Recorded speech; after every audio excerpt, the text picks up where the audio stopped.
दोस्तों आज बात करेंगे एक ऐसी कंपनी के बारे में जो एडटेक इंडस्ट्री में मोस्ट वैल्यूएबल स्टार्टअप्स में से एक है, जिसकी वैल्यूएशन $22 बिलियन है और ये लास्ट डेकेड का मोस्ट वैल्यूएबल स्टार्टअप रहा है। जी हाँ दोस्तों, मैं बात कर रहा हूँ बायजू कंपनी की। इसने जो 22-23 की अपनी फाइनेंशियल रिपोर्ट सबमिट की है उसमें 4500 करोड़ रुपए का लॉस दिखाया है। और दोस्तों मार्केट में न्यूज़ चल रही है क्या कंपनी बैंकरप्ट हो जाएगी या कंपनी बंद हो जाएगी। आज इसी को डीप में जानेंगे और देखेंगे कि इसके पीछे का रीजन क्या है, इतना वैल्यूएबल स्टार्टअप कैसे इतने लॉस में चला गया। और दोस्तों बात करेंगे इसके फ्यूचर प्लान के बारे में भी।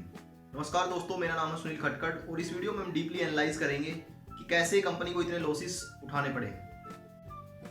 दोस्तों इस कंपनी की शुरुआत होती है 2011 से और इसके फाउंडर बायजू रविंद्रन हैं। और बायजू एक ऑनलाइन लर्निंग प्लेटफॉर्म है जो फर्स्ट से 12th क्लास के बच्चों को ट्यूशन प्रोवाइड करवाते हैं और ये IIT, NEET, JEE, GMAT, CAT इनकी कोचिंग प्रोवाइड करवाते हैं। फिर 2015 में कंपनी अपनी ऐप लॉन्च करती है और कंपनी दावा करती है कि मोर देन 15 मिलियन स्टूडेंट्स इनके प्लेटफॉर्म को यूज कर चुके हैं और इनके पास 9 लाख पेड सब्सक्राइबर्स हैं। और देखते देखते कंपनी यूनिकॉर्न बन जाती है। 2018 में $1 बिलियन की वैल्यूएशन क्रॉस कर देती है। एक्चुअली ये एशिया की पहली ऐसी कंपनी है जिसने फेसबुक से फंडिंग रेज की थी। और 2022 तक कंपनी की टोटल फंडिंग $5.4 बिलियन है।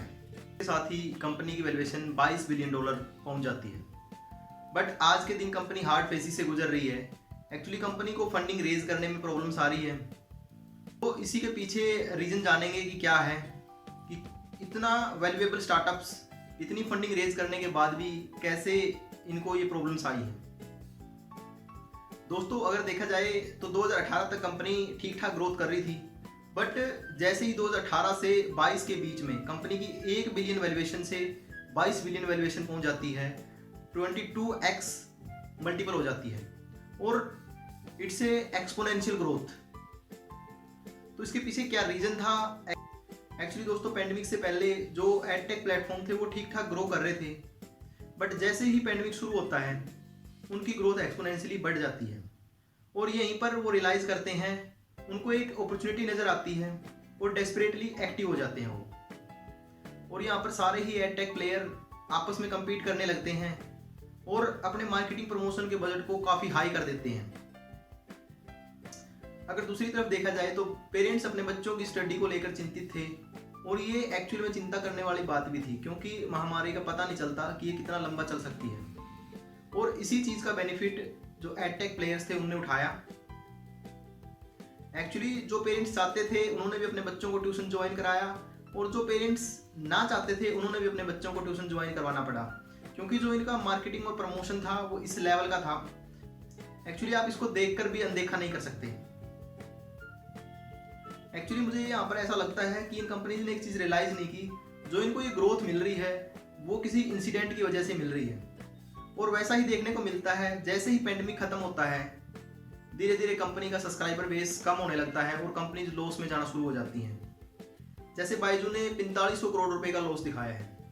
मुझे ऐसा लगता है कि कंपनीज ने रियलाइज नहीं किया था कि जैसे ही पेंडेमिक खत्म होगा स्टूडेंट वापस से मूव करेंगे स्कूल, कॉलेज और कोचिंग सेंटर्स की तरफ।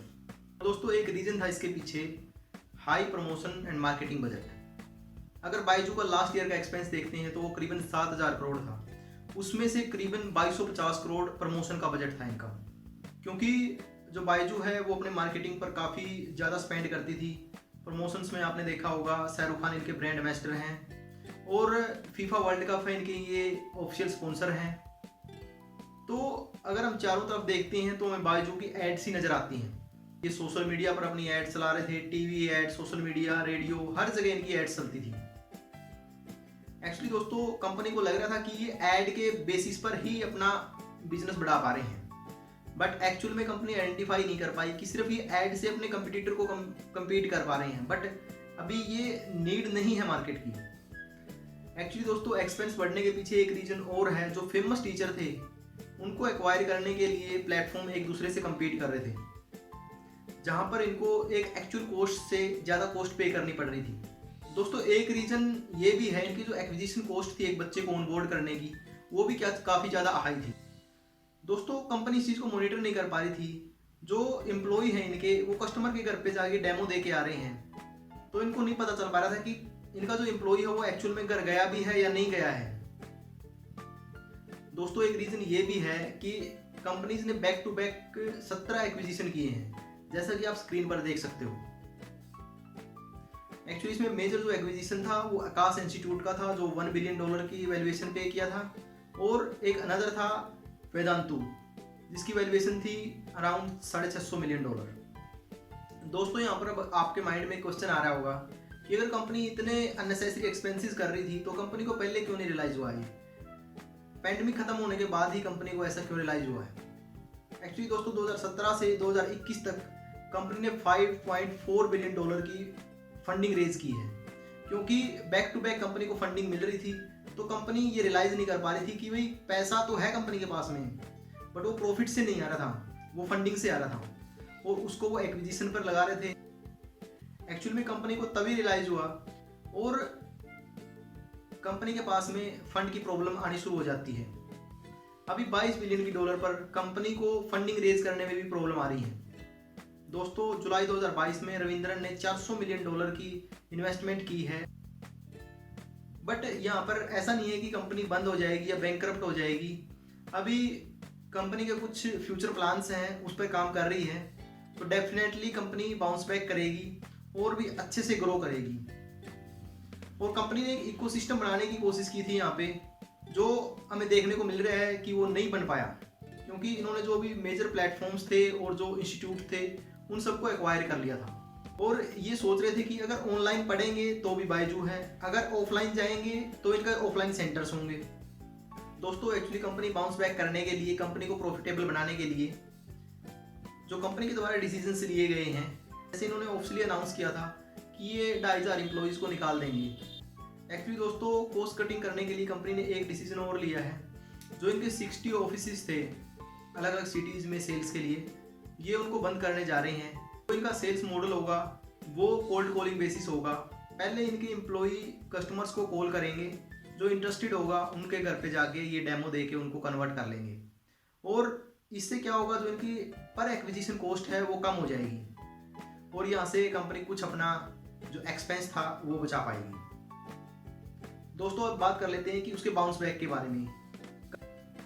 दोस्तों कंपनी का एक प्लान और है, ये 190 सिटीज़ में 500 सेंटर्स ओपन करने जा रहे हैं नेक्स्ट 2 ईयर में, जिसकी लागत होगी $200 मिलियन। आज के दिन कंपनी के पास 100 सेंटर्स हैं 23 अलग अलग सिटीज़ में।